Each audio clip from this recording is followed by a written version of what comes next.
Үндэсний 11 үйлдвэрлэл бол агуулгынхаа хүчин чадлыг нэмэгдүүлж нийтдээ бол 42.4 мянган метр квадратаар бол нэмэгдсэн. Энэ дээр бол Ховд аймагтны Хөвсгөл аймагтныг, Дархан уул аймагтныг, Улаанбаатарт бол 7, Доронт аймаг 1 гэх.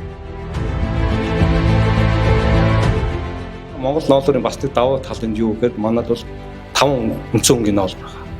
Гэтэл бол 90% цагаан ноолур. Тэгэхээр бол дэлхийд даяараа яг эко ямар нэгэн химийн бодгохгүй одоо ноолур бүтээгдэхүүн хийе гэх юм бол манай бүтээгдэхүүн ноолур бол яг энэ шаардлагыг хангаж байна. За хүлэмжийн аж ахуй сүүлийн жилүүд нэлээд өсөж байна.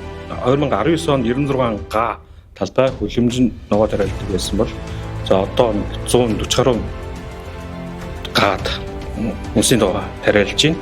За услахтай тариалангийн талбай хэмжээ бол бас өсөлттэй байгаа. За энэ нь болохоор үнсийн ногооны тариалсан талбай хэмжээ өсөж байгаатай холбоотойгоор ингэж өссөн.